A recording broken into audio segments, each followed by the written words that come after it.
में आगे तो आप अपने मन से भी चीजें लिख सकते हो, बस मीनिंग चेंज नहीं होनी चाहिए, ठीक है। अब बहुत इंपॉर्टेंट पार्ट पे आते भाई, मैंने बताया था कि वॉइस है, स्पीच है और क्या है, नरेशन है। तो वॉइस, अरे मैं तो एक ही चीज बोल दिया, वॉइस है, स्पीच और नरेशन एक ही चीज होती है। Speech, direct indirect speech, narration एक ही चीज होती है। वॉइस है, नरेशन है, टाइप्स ऑफ सेंटेंस, ठीक है। सबसे पहले अपन स्टार्ट करेंगे वॉइस, बट उससे पहले आपको नॉलेज होना चाहिए किसका, टेंस का, टेंस के स्ट्रक्चर का, बेसिकली टेंस के स्ट्रक्चर का। टेंस का नॉलेज नहीं होना चाहिए, टेंस के ऐसे तो पता है भाई, प्रेजेंट मतलब अभी जो हो रहा है, पास्ट मतलब पुराना, फ्यूचर मतलब आने वाला, इतना नॉलेज काफी थोड़ी ना, इतना नॉलेज तो सबको हो जाता है, अपने को स्ट्रक्चर का नॉलेज होना चाहिए। तो अभी मैं आपको पढ़ाने वाला हूं पहले स्ट्रक्चर, कहां से कहां तक, पूरा प्रेजेंट से लेके कहां तक, फ्यूचर तक, कंटिन्यूअस, परफेक्ट सारे, प्लस टाइप्स ऑफ सेंटेंस उसके अंदर भी होते हैं, जिसको आप बोलते हो पॉजिटिव, नेगेटिव, इंट्रोगेटिव, वो सारे पढ़ेंगे पहले। बट मैं इसमें एग्जाम्पल नहीं लिखूंगा, उसका कारण क्या है, क्योंकि जब आप वॉइस पढ़ते हो ना तो एक्टिव टू पैसिव चेंज आता है, पैसिव टू एक्टिव भी आता है, एक्टिव टू पैसिव पहले पढ़ा जाता है। तो जो एक्टिव सेंटेंस होता है वो एक्चुअल में क्या ही होता है, जो अपन टेंस का जो स्ट्रक्चर पढ़ेंगे ना भाई, जैसे भाई टेंस का स्ट्रक्चर, आई प्लेड क्रिकेट, ये कौन सा टेंस है, past tense, simple past, I played cricket, तो इसका पैसिव वॉइस बनता है cricket is played by me. अगर किसी को नहीं पता तो कोई दिक्कत वाली बात नहीं है, तो पढ़ेंगे। बट जो एक्टिव सेंटेंस है वो तो एक्चुअल में कैसा स्ट्रक्चर है, सिंपल टेंस वाले ही जैसा स्ट्रक्चर है। तो एग्जाम्पल अपन डायरेक्ट कहां पे करेंगे, वॉइस पे। बट स्टिल अगर किसी को एकदम ही दिक्कत है कि सर इसका एक एग्जाम्पल आप बना के बताओ आप बना के, हम नहीं जानते, हमको ये समझ में नहीं आ रहा, तो मैं बना दूंगा, ठीक है, या फिर ऐसे बता दूंगा जस्ट ओरली, अगर एकदम आपको चाहिए एग्जाम्पल तो डोंट वरी, अगर चाहिए तो आप बोल देना, ठीक है। बट एग्जाम्पल एक्चुअल में अपन डायरेक्ट कहां पे पढ़ते हैं, वॉइस पे, वहां पे तो अपन कम से कम 200-300 एग्जाम्पल कर देते हैं, ठीक है। चलिए भगवान का नाम लेके स्टार्ट करते हैं। हेडिंग बना लो, टेंस, स्ट्रक्चर बस पढ़ेंगे अपन, ठीक है, ध्यान से देखिए भाई।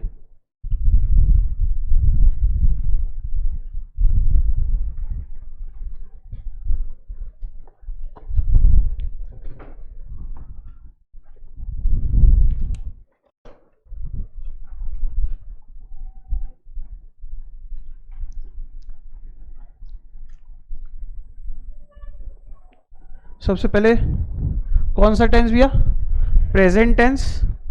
प्रेजेंट टेंस का पहला पढ़ते सिंपल प्रेजेंट, सिंपल प्रेजेंट, ध्यान से देखेंगे, लिखने का टाइम मिलेगा, पहले समझ लो ध्यान से देख के, है ना, बहुत ध्यान से देख लो। जिसको बिल्कुल नहीं आता गाइस देख लो, बचपन में हो सकता है वॉइस नहीं समझ में आया, अच्छे से नहीं पढ़े, तो अब देख लो ध्यान से ना, क्योंकि ये बहुत इंपॉर्टेंट है, इसी स्ट्रक्चर के बाद ही वॉइस समझ में आएगा, ठीक है। सबसे पहला मैं बनाने वाला हूं कौन सा सेंटेंस, एजर्टिव। एजर्टिव का स्ट्रक्चर होता है सब्जेक्ट, वर्ब का फर्स्ट फॉर्म, या फिर वर्ब के फर्स्ट फॉर्म के साथ एस भी लग सकता है, ईएस भी लगता है। वो आप फिर से वही बात, बुक आती है ग्रामर की, किसका फॉर्म ईएस होता है, किसका फॉर्म एस होता है, वो याद रखना पड़ता है। ऐसा कोई उसमें लॉजिक नहीं है कि इसी का ईएस होगा, इसी का एस होगा, ठीक है। जैसे आपको मैंने बोला है कि वर्ब के 3 फॉर्म होते हैं, first form, second form, third form, तो उसमें भी कोई लॉजिक है क्या, नहीं। कुछ का 3 सेम है, कुछ का 2 अलग है, कुछ का 3 ही अलग है, तो उसमें भी यही होता है, आपको याद रखनी पड़ती बातें, ठीक है। सब्जेक्ट वर्ब का फर्स्ट फॉर्म या फिर S E S form plus object, बस इतनी सी बात होती है भैया। तो ये कौन सा सेंटेंस बन जाता है, एजर्टिव। पहले पूरा देख लो ना, लिखना बाद में। नेगेटिव, नेगेटिव, तो नेगेटिव में सब्जेक्ट प्लस यहां पे आती नई चीज डू और डज प्लस नॉट। एक चीज हमेशा याद रखना, ये हेल्पिंग वर्ब है भैया, डू डज, और नॉट जो लगता है नेगेटिव सेंटेंस है तो सिर्फ नेगेटिव ना, ध्यान से समझना मैं जो बोलूंगा, सिर्फ नेगेटिव सेंटेंस है तो नॉट हमेशा किसके बाद लगता है, हेल्पिंग वर्ब के बाद, वर्ब का फर्स्ट फॉर्म ऑब्जेक्ट। अब एक क्वेश्चन आना चाहिए जिन लोगों को नहीं आता कि सर यहां पे तो आप 2 लिखे हो, वर्ब का फर्स्ट फॉर्म भी लग सकता है, एस ई एस भी लग सकता है, यहां पे ऐसा क्यों नहीं लिखे आप, क्योंकि यहां पे देखो डू और डज आ गया। तो क्या होता है,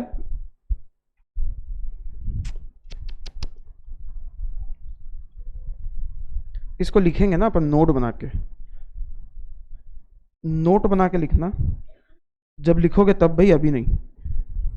ही, शी, इट और सिंगुलर। सिंगुलर मतलब एक वचन। ही, शी, इट और क्या, सिंगुलर। इसके साथ लगता है वर्ब का कौन सा फॉर्म, फर्स्ट फॉर्म के साथ एस वाला। या फिर अगर नेगेटिव सेंटेंस आ रहा है तो क्या लग जाता है, does. I, you, we, they, plural, verb का फर्स्ट फॉर्म या फिर डू। ये लिखेंगे बाद में। ये बात क्लियर हुई, ये भी याद रखने की चीज है। अब इसमें होता क्या है, जैसे ही डज आ गया, अगर ये कौन सा सेंटेंस होता है, एजर्टिव, तो वर्ब का कौन सा फॉर्म रहता है, एस वाला फॉर्म। बट क्योंकि डज आ गया तो यहां पे वर्ब का कौन सा ही फॉर्म रहेगा, फर्स्ट फॉर्म। फर्स्ट फॉर्म ही रहेगा। इसका स्ट्रक्चर हमेशा ऐसे ही होता है। ठीक है भैया। अगला है इंट्रोगेटिव। अब इंट्रोगेटिव देखिए दो प्रकार का होता है ना। अब मैं इसमें एग्जांपल एक दे के बताऊंगा। इंट्रोगेटिव दो प्रकार का होता है। एक स्टार्ट होता है किससे, हेल्पिंग वर्ब से। हेल्पिंग वर्ब मतलब एक इंट्रोगेटिव स्टार्ट होगा डू और डज से, प्लस आएगा सब्जेक्ट, देन आएगा वर्ब का फर्स्ट फॉर्म ऑब्जेक्ट। ठीक है, पहले मैं दोनों लिख लेता हूं, फिर एग्जांपल दूंगा तो क्लियर हो जाएगा। एक और इंट्रोगेटिव होता है जो कि किससे स्टार्ट होगा, क्वेश्चन वर्ड। क्वेश्चन वर्ड मतलब who, how, why, where, when, ये सारे क्या होते हैं, अपने क्वेश्चन वर्ड होते हैं। ठीक है, तो ये स्टार्ट होता है, स्टार्ट तो किससे होगा, क्वेश्चन वर्ड से। और क्वेश्चन वर्ड के बाद आएगा डू और डज, फिर सब्जेक्ट, फिर वर्ब का फर्स्ट फॉर्म, फिर ऑब्जेक्ट। अब चलिए एग्जांपल की बात करते हैं। तो देखिए, जब भी कोई हेल्पिंग वर्ब से कोई इंट्रोगेटिव सेंटेंस स्टार्ट होता है ना, ध्यान से समझना, जब भी कोई हेल्पिंग वर्ब से इंट्रोगेटिव सेंटेंस स्टार्ट होता है तो हिंदी में वो सेंटेंस स्टार्ट होता है क्या से, जैसे डू यू प्ले क्रिकेट, क्या तुम क्रिकेट खेलते हो। ध्यान से समझना ना, डू यू प्ले क्रिकेट, क्या तुम क्रिकेट खेलते हो। Why do you play cricket, तुम क्रिकेट क्यों खेलते हो। Where do you play cricket, तुम क्रिकेट कहां खेलते हो। When do you play cricket, तुम क्रिकेट कब खेलते हो। फर्क है। तो जब भी डू या डज से स्टार्ट होगा तब तो सेंटेंस हमेशा किससे स्टार्ट होता है, क्या। Do you play cricket, do you eat, do you study, do you watch movies, क्या तुम खेलते हो, क्या तुम मूवीज देखते हो, क्या तुम खाते हो, क्या तुम पढ़ते हो। देखो सब ऐसे बन रहा है। व्हेन डू यू स्टडी, तुम कब पढ़ते हो। चेंज हो गया, क्या आया, क्वेश्चन वर्ड आया। ठीक है, ये है बात। इतना लिखिए पहले। अभी आगे दो चीज और है भाई। इंट्रोगेटिव सेंटेंस होता है और एक और होता है इंट्रोगेटिव नेगेटिव।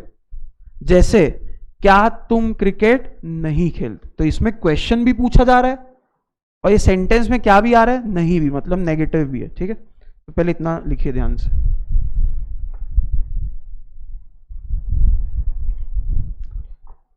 और इसको लिखना नहीं है भाई, इसको याद भी रखना है ना।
Done, done.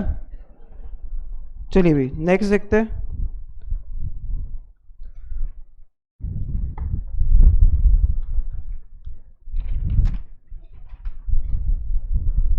जब अपना पूरा कंप्लीट हो जाएगा फिर नोट बना के ये भी लिखना है ना, ये भी लिखने की चीज है। हाँ, अगला क्या है अपना, इंट्रोगेटिव नेगेटिव। अच्छा, इसके भी दो टाइप होंगे, एक होगा कौन सा वाला, हेल्पिंग वर्ब वाला, और सेम चीज है। हेल्पिंग वर्ब वाले में सेंटेंस किससे स्टार्ट होगा, क्या, जैसे डू यू नॉट स्टडी, तो क्या तुम नहीं पढ़ते, yes sir we don't study, तो क्या से स्टार्ट हुआ। और दूसरा question word, why do you not study, तुम क्यों नहीं पढ़ते। ठीक है, तो देखिए भाई ध्यान से, किससे स्टार्ट होगा ये, do does, then subject, then not, then verb का फर्स्ट फॉर्म, देन ऑब्जेक्ट। अच्छा, अब कोई अगर ये बोलेगा सर आप तो बोले थे कि डू डज के जस्ट बाद क्या आता है, helping verb, sorry do does मतलब हेल्पिंग वर्ब के जस्ट बाद क्या आता है, नॉट। अभी मैंने बोला था थोड़ी देर पहले, बट वो मैंने ये भी बोला था कि सिर्फ किसके लिए अप्लाई होगा, सिर्फ नेगेटिव, सिर्फ नेगेटिव, इंट्रोगेटिव नेगेटिव वर्ड भी यूज नहीं किया था। अच्छा, जो लोग थोड़े ज्यादा पढ़े लिखे उनको ये भी पता होगा कि ये साथ में भी बनता है। क्या साथ में बनता है, ये नॉट इसके साथ सामने में भी आ सकता है, बट उसका एक फिर रूल है, अगर आप इसको नॉट को सामने लिखोगे, किसके सामने, सब्जेक्ट के, तो आप ऐसा नहीं लिख सकते। कैसा नहीं लिख सकते, जैसे do not he study, do not he study, ये गलत है। डू, सॉरी यहां पे डज आएगा, एक डज नॉट ही स्टडी, ये गलत है। डज ही नॉट स्टडी, ये करेक्ट है।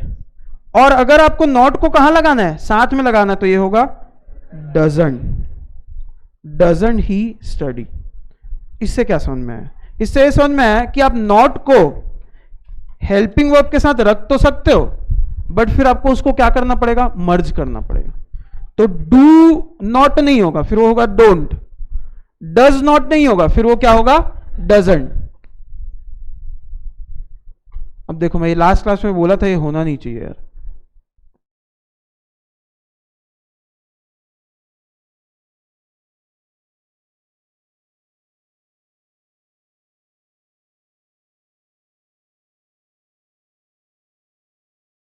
अगर भैया हेल्पिंग वर्ब के क्या हुआ, साथ में आया कौन, नॉट, अगर हेल्पिंग वर्ब के साथ में नॉट आया तो क्या होगा, वो फिर क्या हो जाएगा, मर्ज हो जाएगा, है ना।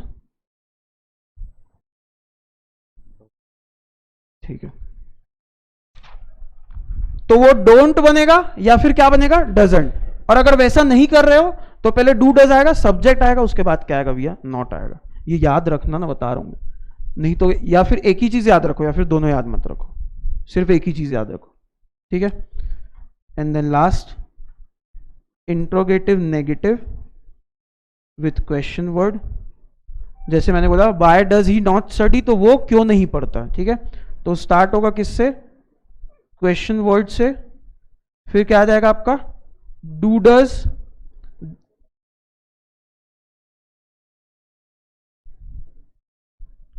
देन क्या आ जाएगा आपका, subject, then not, then object. ठीक है, ये लिखेंगे, उसका नीचे नोट बना के लिखेंगे किसके साथ कौन सी चीज आती है, ये भी आपको पता होना चाहिए। तो वर्ब भूल गया क्या मैं,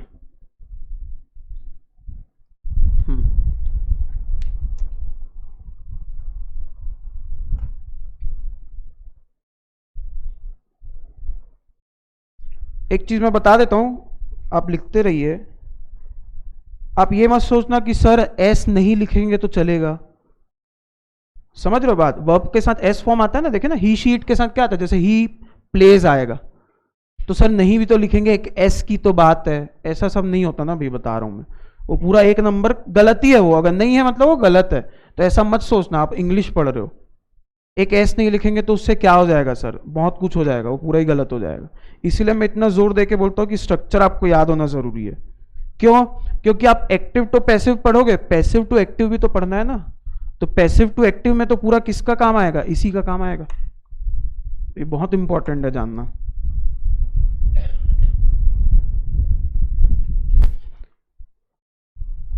डन, डन एवरीवन।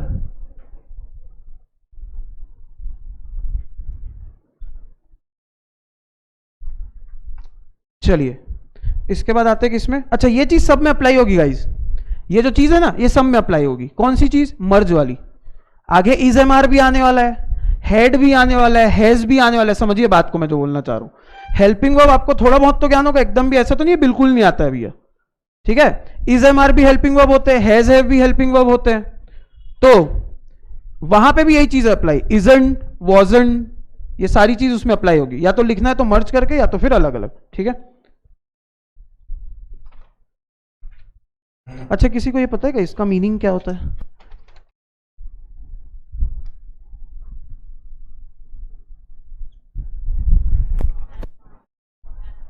अरे मैं प्रोनाउंसिएशन नहीं पूछ रहा हूं, एंट एंट बोल रहे आधे लोग। हाँ, एम नॉट कितने लोग बोलते हैं? 1 2 3 4 5। हाँ, और क्या? आर नॉट कितने लोग बोल रहे? Are not, are not. हाँ, और कुछ क्या बोल रहे? और क्या बोल रहे कुछ लोग? और कुछ बोल रहे? एम नॉट, आर नॉट, और कुछ पता ही नहीं क्या? हाँ पाजी, कुछ बोल रहे क्या अपन? और कुछ, और कुछ?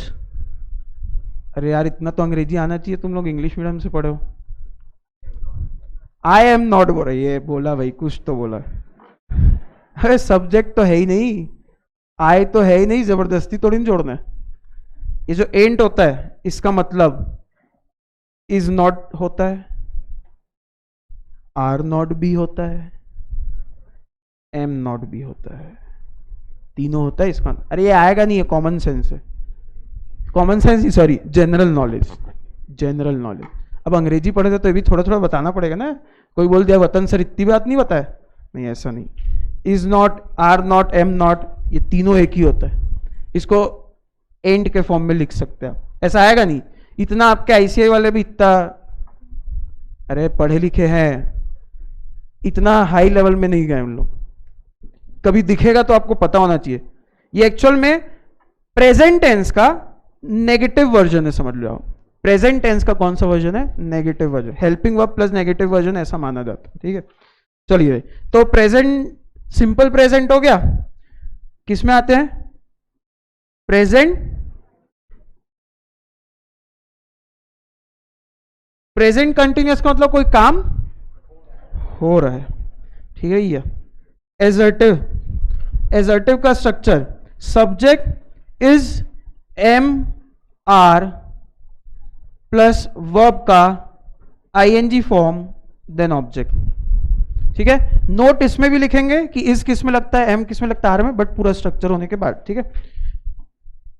Negative, subject is am are, then not, then verb का आईएनजी फॉर्म, देन ऑब्जेक्ट, ठीक है भैया। इसमें भी देखिए हेल्पिंग वर्ब के बाद ही क्या आ रहा है? नॉट। नेक्स्ट, इंट्रोगेटिव, कौन सा वाला? Helping verb. अब तो अपन जान गए हेल्पिंग वर्ब हर जगह किससे स्टार्ट होगा? क्या से? इज ही ईटिंग, क्या वह खा रहा है, ठीक है। Is am are subject, then verb का ING form, then object. Interrogative, question word, किससे स्टार्ट होगा? क्वेश्चन वर्ड से। व्हाट इज ही ईटिंग, वह क्या खा रहा है। Is am are subject, verb का आईएनजी फॉर्म, देन ऑब्जेक्ट।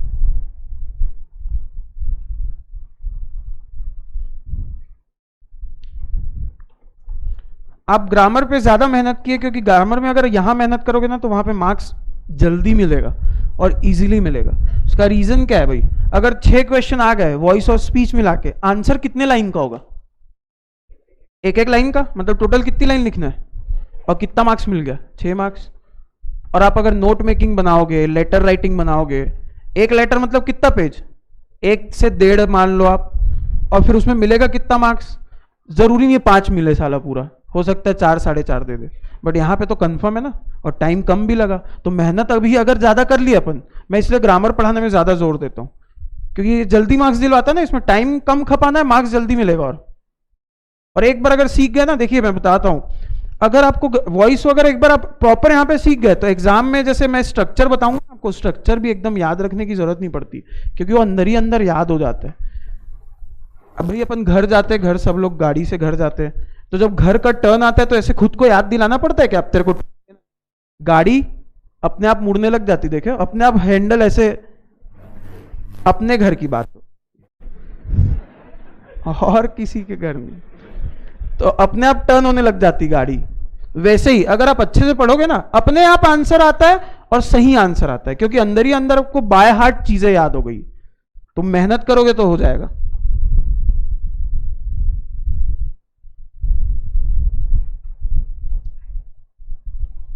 क्योंकि जब आप डाउट पूछने आओगे तो कभी मैं बोल दिया कि अरे ये तो इजी है, तो फिर क्या बोलते हैं, अरे सर आपको तो सब इजी लगता है, आपको क्या है यार ऐसा करके। ऐसा नहीं है, वो याद हो गया, एक्चुअली अंदर ही अंदर याद हो गया। अच्छा, मैं तुम लोग को एक बहुत इंपॉर्टेंट बात बताता हूं। मैं कौन सा सब्जेक्ट पढ़ा रहा हूं? पता है, पता है, प्यार से तो अपन इंग्लिश ही बोलते हैं। मैं 6वीं कक्षा तक हिंदी में पढ़ा हूं, हिंदी मीडियम स्कूल से पढ़ा हूं 6वीं कक्षा तक, और उसके बाद मैं इंग्लिश में पढ़ा रहा हूँ। बहुत मेहनत लगी इसको करने में, बहुत ज़्यादा मेहनत। और आप लोग तो ऐसा, मैं तुम लोग को नीचा नहीं दिखा रहा हूँ देखो भाई, ऐसा कोई गाली नहीं देना मन में, देखो गाली बिल्कुल प्लीज, तो ऐसा नीचा नहीं दिखा रहा हूँ, बट मेहनत लगती गाइस बहुत। 6 तक मैं हिंदी मीडियम में पढ़ा, उसके बाद मैं इंग्लिश पढ़ा। और मेरी और प्रॉपर इंग्लिश कब अच्छी हुई, मैं बताया था, तुम्ही लोग को तो बताया क्या, प्रॉपर इंग्लिश सीखने के लिए अहमदाबाद। तो जब आज, अब तो आधा आधा सपना भी आता है, बताया था मैं ही, वो उसके कारण आज जो मैं ये मेरे को ये जो काम आ रहा है, पता है, जो मैं पढ़ाना, वो भी इंग्लिश का सब्जेक्ट पढ़ाने मिला है। मैं तो एक्चुअल में 11-12 वालों को मैथ्स पढ़ाता था, फिर भगवान की दया से भगवान बोला इसको पैसा थोड़ा ज़्यादा कमाने का मौका देते हैं, तो फाउंडेशन का कोर्स ही चेंज हो गया भाई एकदम, और सब्जेक्ट आ गया नया। अब सर लोग को पता था कि वतन सर थोड़ा ऐसा जॉब करके आए हैं जहाँ पे थोड़ा इंग्लिश में बात करते थे वतन सर, तो इनको ट्राई करवाते, फिर तो फिर देख लो, रेस्ट इज हिस्ट्री। अब पढ़ाए जा रहे हैं अपन, और भगवान की दया से अच्छा ही पढ़ा रहे हैं। तो ये भी पता है तुम लोग को, जो फर्स्ट बैच थी मेरी, फर्स्ट बैच हमारी फाउंडेशन की 30 बच्चों की बैच थी, अब तो हो गए 150 350 ऐसे। तो उनको पढ़ाने के लिए 2 घंटा मैं पहले पढ़ के आता था, पता है आपको। अपना जो एक आयुष नाम है, हाँ शायद, जिसका 2nd रैंक आया सीए फाउंड, आयुष नाम है ना, उसका जब इंटरव्यू हुआ था तो उसने इवेंट इंटरव्यू में बात बोली भी थी कि देखना उसका कभी इंटरव्यू, कि वतन सर हमको पढ़ाने के लिए हमसे ज़्यादा मेहनत करके आते थे, क्योंकि मैं अफोर्ड नहीं कर सकता गलत पढ़ाना, और इंग्लिश में थोड़ा भी इधर उधर हो गया मतलब गलत पढ़ाना हो जाता है। अब बच्चे आजकल के स्मार्ट नहीं है, ओवर स्मार्ट है, ये सर को पढ़ाना नहीं आता, हे गलत स्पेलिंग लिख दिया। अभी होता है ना, देखो वर्ब में लिखना भूल गया, अरे सर वर्ब नहीं लिखे, देखो 2 घंटे तुम लोग के जैसे लोगों को पढ़ाने के लिए 2 घंटे मैं पढ़ के आता था, ताकि कुछ गलतियां ना हो। और ये जो अब तो मैं बिना देखे, देखो बिना देखे पढ़ा रहा हूं, मेरे पास बुक भी नहीं है, पूरा वॉइस में बिना देखे पढ़ा दूंगा, एग्जाम्पल भी खड़े खड़े बन जाते हैं।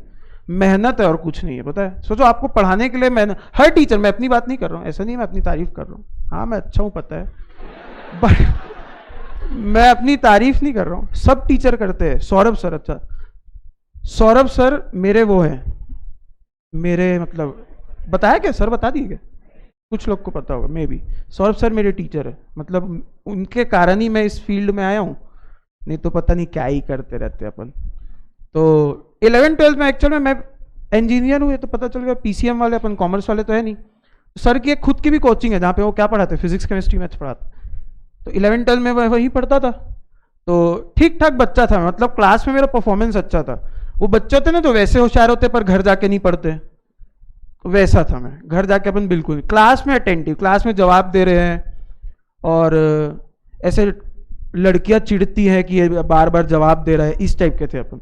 और उस समय हमारे में वो अलाउड नहीं था, लड़का लड़की बात नहीं कर सकते, ऐसा था हमारे में। ऐसे एक लड़की लोग की रो रहती थी और एक लड़के लोग की, ऐसे कंपटीशन या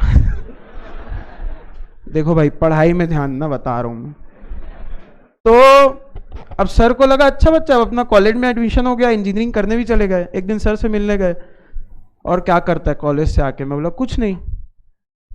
अब उस समय तो स्टूडेंट ऑफ द ईयर नया नया आया था, फर्स्ट पार्ट, अभी तो सेकंड पार्ट आया।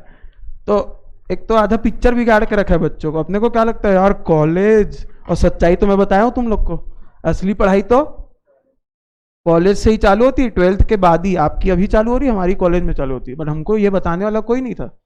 तो साल भर तो पूरा बंक वंक चला है, एक दिन में 3-3 पिक्चर देखे अपन। सिखा नहीं रहा हूं मैं, अगर ऐसा हुआ बेटा सोच लेना, तो ये सिखा नहीं रहा हूं। एक दिन में अपन बंक करके 3-3 मूवी देख लेते थे, 3-3 लिटरली। कभी कभी तो ऐसा होता था कि मूवी खत्म हो गई, अब देखने के लिए नहीं है साला, अब फ्राइडे का वेट करना पड़ता था, अब आएगी तो देखेंगे। सर को बताया ऐसा सब, सर बोले तू अपना जीवन बर्बाद कर, एक काम कर, शाम को 9-10 की मेरी क्लास है, तो लकीली वो कोई टीचर जो था वो छोड़ रहा था, तो बोले तू आके पढ़ा 9-10। तो 4 साल जब मैं कॉलेज में था, तो 4 साल में 9-10 पढ़ाता था, फिर जॉब लग गई, चले गया। बट फिर भी अब एक टीचर वाला, क्या टीचर का प्रोफेशन थोड़ा अट्रैक्टिव है यार। क्या 4 लोग देखते हैं सर ऐसा सर वैसा, और स्टेज में रहने की एक वो देखा, मतलब स्टेज का एक अलग ही वो है, तो अपने को अच्छा लगने लग गया। फिर अपन वापस आ गए। तो सौरभ सर है जिनके कारण आज मैं आऊँ। आज भी आप लोग को शायद पता नहीं होगा, सर शूटिंग वूटिंग भी करते हैं, बताए होंगे। तो सर शूटिंग करते हैं, गोली मार देंगे जो बात करेगा ज़्यादा। सर अपने छत्तीसगढ़ के गोल्ड मेडलिस्ट है ना शूटिंग में, जो नहीं है अपना वो क्या अभिनव बिंद्रा, वही वाला शूटिंग करते हैं। तो छत्तीसगढ़ के गोल्ड मेडलिस्ट है वो। तो आज भी उनसे सीखने के लिए बहुत कुछ है। तो हर किसी का एक वो होता है कि आइडल। तो आज मैं जो भी हूँ भैया, मैं जो पढ़ा रहा हूँ उनसे ही सीख के पढ़ा रहा हूँ। उन्हीं के बहुत सारे एग्जाम्पल तो मैं उन्हीं के देता हूँ जो आप लोग को पता नहीं चलता, बट मैं उन्हीं के देता हूँ जो मैं अपने उनसे सुना हुआ हूँ, और फिर अपने भी बनाता हूँ। तो देखो जानना ये जरूरी है कि भैया मेहनत के बिना कुछ नहीं होने वाला ना। आपको हाँ भाई बता दिया जाएगा ऐसा कर लो वैसा कर लो, बट मेहनत के बिना कुछ नहीं होने वाला। तो ये जो है इसको ध्यान से पढ़ो। इवन सब सब्जेक्ट की बात है ना, ध्यान से पढ़ो। हर टीचर आपको पढ़ाने के लिए 10 गुना मेहनत ज्यादा करके आता है, पता है, ताकि आपको वो कुछ गलत ना बता दे। तो आप भी उतना मेहनत करिए भाई। टाइम पास ये सब तो अपनी जगह होते रहता है, बट आप मेहनत करिए भाई, नहीं तो फिर वही है। हर साल सीए का इतिहास पता है, 600 का 700 का बैच आता है, आईपीसीसी तक 300 का बैच रह जाता है, फाइनल तक 150 का बैच रह जाता है। ऐसा होता है क्योंकि लोग पढ़ाई करते नहीं उतना जितना उनको सीरियसली करना चाहिए। लिख लिया ये अपन। इंट्रोगेटिव नेगेटिव में आते हैं।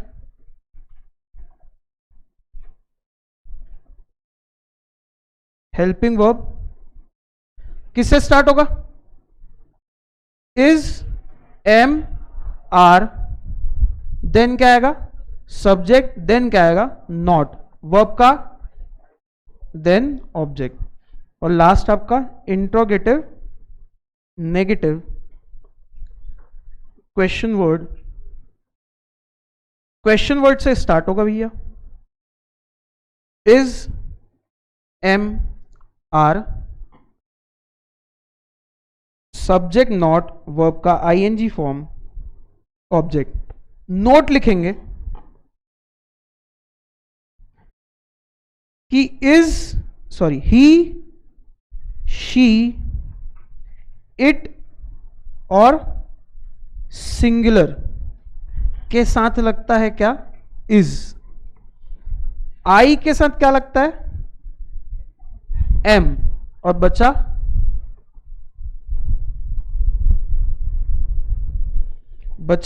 You, we, they, you we they, और प्लूरल के साथ क्या लगता है? आर। ठीक है।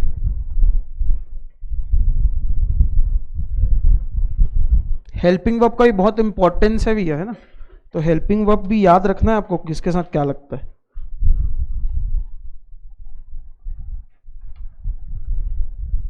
डन। प्रेजेंट कंटिन्यूस हो गया। चलते हैं प्रेजेंट परफेक्ट पे।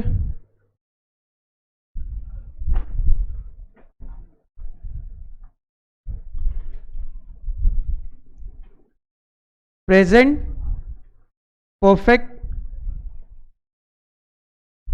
प्रेजेंट परफेक्ट एजर्टिव, एजर्टिव का स्ट्रक्चर सब्जेक्ट हैज या फिर हैव, देन वर्ब का third form, then object.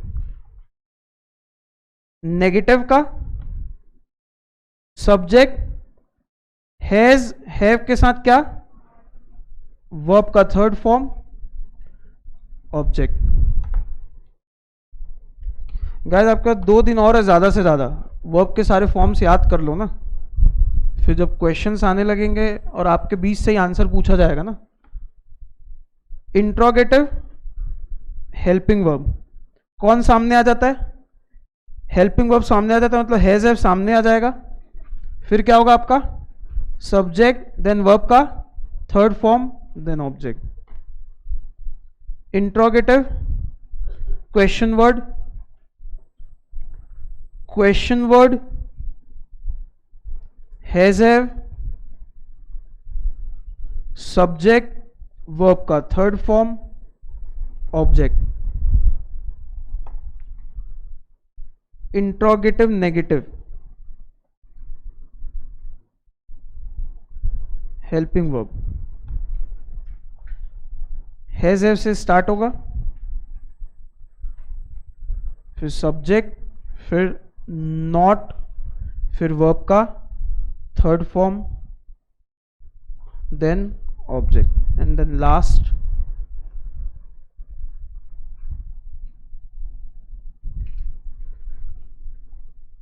Question word से, क्वेश्चन वर्ड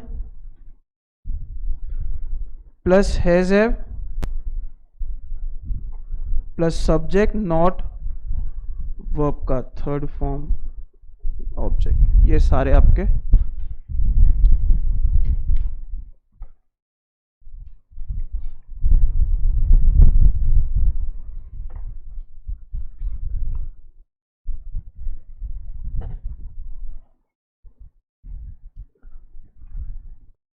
कभी कभी ये जो हेल्पिंग वर्ब है ये एज अ मेन वर्ब भी काम करते हैं, अगर आपको पता हो थोड़ा बहुत। जैसे यहां पे तो ये एज अ हेल्पिंग वर्ब है, I have a pen, I have a pen. अगर आप ध्यान से देखोगे तो ये प्रेजेंट परफेक्ट सेंटेंस नहीं है, ये हैव आ जरूर रहा है बट ये प्रेजेंट परफेक्ट टेंस नहीं है, ये है तो कौन सा टेंस, प्रेजेंट टेंस है, सिंपल प्रेजेंट वो भी, क्योंकि यहां पे हैव जो है वो एज अ क्या एक्ट कर रहा है, मेन वर्ब। पहचानेंगे कैसे भाई, अगर प्रेजेंट परफेक्ट होता तो एक वर्ब भी होता साथ में, और आई हैव अ पेन में तो ऐसे अगर आप देखने जाओगे तो और कहीं वर्ब दिख नहीं रहा है जिसका थर्ड फॉर्म हो, हैव ही है, तो हैव यहां पे एज अ क्या एक्ट कर रहा है, मेन वर्ब। ऐसे भी बहुत सारे सेंटेंस आएंगे, जैसे आप लोगों से पूछो हाउ आर यू, तो अपन बोलते हैं कि आई एम फाइन, तो यहां पे एम जो है वो एज अ क्या एक्ट कर रहा है, मेन वर्ब, हेल्पिंग वर्ब नहीं कर रहा है वो। एम आपका क्या बता रहा है, स्टेट बता रहा है, ये भी आएगा ना, तो इसका ऐसा स्ट्रक्चर पढ़ने की जरूरत नहीं है। तो ये भी कौन सा चीज है एक्चुअल में, सिंपल प्रेजेंट टेंस, जो जिसका क्या होता है फॉर्म, सब्जेक्ट, वर्ब का फर्स्ट फॉर्म, ऑब्जेक्ट। तो वहीं पे जो वर्ब का फर्स्ट फॉर्म था उसी की जगह क्या आ गया, हैज आ गया, उसी की जगह क्या आ गया, इज आ गया, ऐसा होता है। नोट इसमें क्या लिखेंगे भैया, इसमें भी नोट आएगा, नोट में क्या लिखेंगे, ही के साथ शी, इट सिंगुलर। अच्छा आई के साथ क्या लगता है, हैज,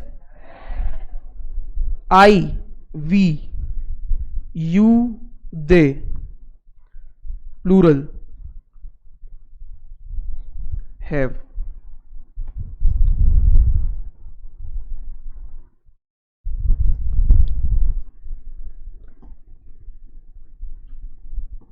प्रेजेंट परफेक्ट कंटिन्यूअस। चलो अब फिर तुम लोग से जानते हैं कि कितनी अंग्रेजी आती है आपको। प्रेजेंट परफेक्ट कंटिन्यूअस में 2 वर्ड आते हैं, सिंस और फॉर। किसके साथ सिंस लगता है, किसके साथ फॉर लगता है, कितने लोग को पता है, सोच समझ के हाथ उठाना। उस दिन जैसे नहीं होना चाहिए कि एक मैन मतलब ह्यूमन बीइंग, एक मैन मतलब आदमी, ऐसा वाला नहीं होना चाहिए।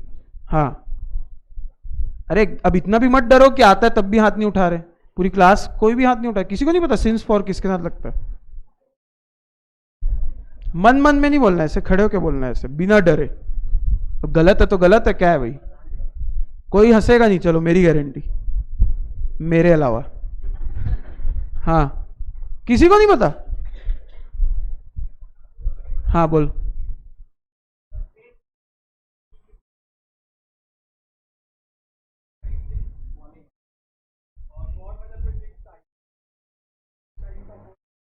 एग्जाम्पल सही दिया है बट बता गलत रहा है। एग्जाम्पल तो सही दिया है, हाँ।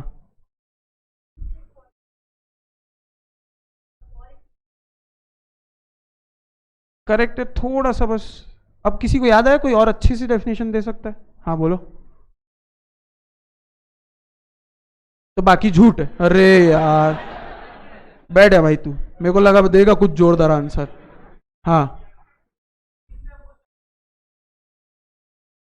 ये पकड़ा है सही, अच्छे से पकड़ा है, ये सही पकड़ा है एकदम। सिंस में ये एग्जाम्पल सही दिया था, ये थोड़ा सा सही होता, प्रॉपर आंसर वही है। सिंस में आपको जब वर्ब होता है, वर्ब मतलब क्या होता है? एक्शन, काम। वो काम कब से चालू हुआ है ये पता है, मतलब उसका स्टार्टिंग पॉइंट पता है। जैसे उसने एग्जांपल दिया क्या, I have been studying since morning. ये गलत है भाई, ये झूठ झूठ बोलते। I have been studying since morning, तो देखो उसने एग्जांपल सही दिया था, बता उस चीज को एक्सप्रेस नहीं कर पाया। तो सिंस मॉर्निंग मतलब आपको ये पता है कि उसने पढ़ना कब से स्टार्ट किया, मॉर्निंग से, तो उसका आपको क्या पता है? स्टार्टिंग पॉइंट पता है। और उसने अगली बात क्या बोली कि I have been studying for 2 hours, तो उसमें आपको ड्यूरेशन पता चल रहा है कि भाई वो कितने देर के लिए पढ़ रहा है, 2 घंटे के लिए पढ़ रहा है। ये है फर्क। तो सिंस में आपको क्या पता रहता है? स्टार्टिंग, वो काम कब से चालू हुआ, और उसमें पता रहता है ड्यूरेशन। ठीक है, 2 घंटे से पढ़ रहा है, अभी भी पढ़ ही रहा है बट कितने देर से पढ़ रहा है वो, 2, तो उसमें ड्यूरेशन पता चला, एक में स्टार्टिंग पॉइंट पता चला। लिखेंगे उस चीज को नोट बना के, पहले तो अपन इसका स्ट्रक्चर देख लेते हैं। Assertive, subject, have, has have plus been plus verb का ING form plus object, then since for. उसके आगे मैंने डॉट डॉट बनाया क्योंकि इसका पीरियड ऑफ टाइम, जैसे सिंस मॉर्निंग या फिर फॉर 2 आवर्स, तो वो चीज फिक्स नहीं है ना, इसलिए मैंने यहाँ पे लिखा नहीं है। ठीक है, तो डॉट डॉट मतलब उसका आएगा मॉर्निंग हो गया, या फिर ड्यूरेशन बताएगा, या फिर क्या बताएगा? स्टार्टिंग पॉइंट बताएगा। ठीक है, negative, subject, has have plus not plus been plus verb का आईएनजी फॉर्म। अच्छा देखिए, मैंने जब बताया था कि नेगेटिव सेंटेंस में हमेशा हेल्पिंग वर्ब के बाद ही नॉट आएगा, वो सबसे ज्यादा काम ऐसे ही सेंटेंसेस में आता है कि बीन के पहले लगेगा कि बीन के बाद लगेगा, ये थोड़ा कंफ्यूजन रहते कुछ बच्चे लोग। तो उसमें सिर्फ यही याद रखो कि नेगेटिव में हमेशा हेल्पिंग वर्ब के बाद ही क्या आता है? नॉट। इसमें ही सबसे ज्यादा काम आएगी वो बात। Subject has have plus not plus been plus verb का ING form, object since for.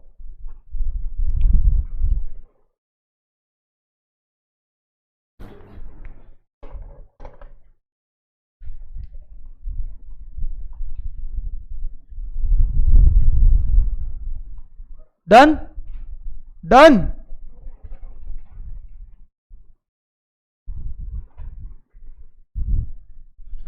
Negative हो गया, interrogative, helping verb has have से स्टार्ट होगा, हैज हैव से स्टार्ट होगा प्लस सब्जेक्ट वर्ब का ING form, object since for.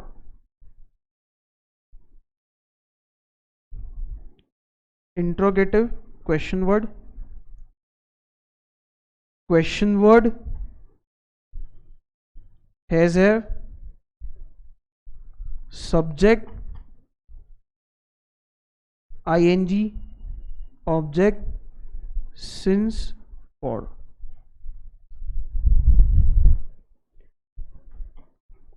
Interrogative negative.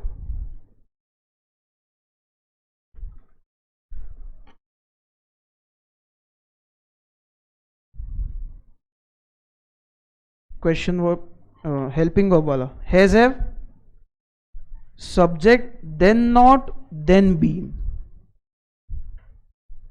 Subject के बाद not then been, then verb का ING form, object since for,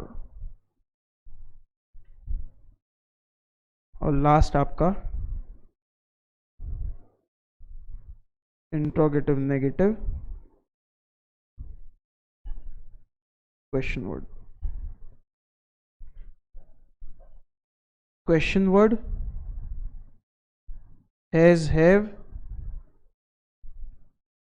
subject not been, verb का ING form, object since for.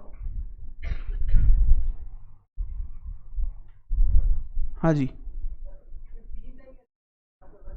कौन से वाले में? हाँ देखे, कुछ चीज भूल तो उंगली उठ जाती है। हाँ बीन तो आएगा, ऐसा नहीं है, बीन सब्जेक्ट के किस आएगा बाद, यहाँ पे आएगा भैया हैज हैव।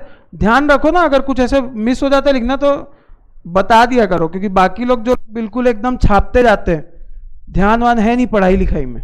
बीन तो आएगा ही ना भैया, हैज हैव सब्जेक्ट के बाद क्या आएगा यहाँ पे? बीन। यहाँ पे आएगा भैया इंट्रोगेटिव हेल्पिंग वर्ब वाले में, यहाँ भी नहीं लिखा है, यहाँ पे बीन आएगा।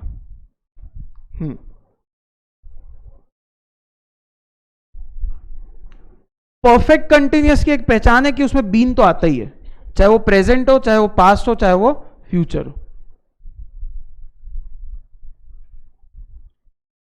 नोट में लिखिए, नोट में लिखिए सिंस डैश करके लिखना, if starting point of verb is known, starting point नहीं, time, sorry, starting time. For में लिखना duration of verb is known, for में लिखिएगा duration of verb is known. ठीक है, कल पास्ट करेंगे, कल फ्यूचर भी हो जाएगा, परसों से अपना वॉइस चालू हो जाएगा ना, परसों से तो हो ही जाएगा वॉइस, इंट्रो या फिर कुछ ना कुछ पार्ट तो हो ही जाएगा। तो मेक श्योर भैया वर्ब के सारे फॉर्म्स याद करें। Any doubts?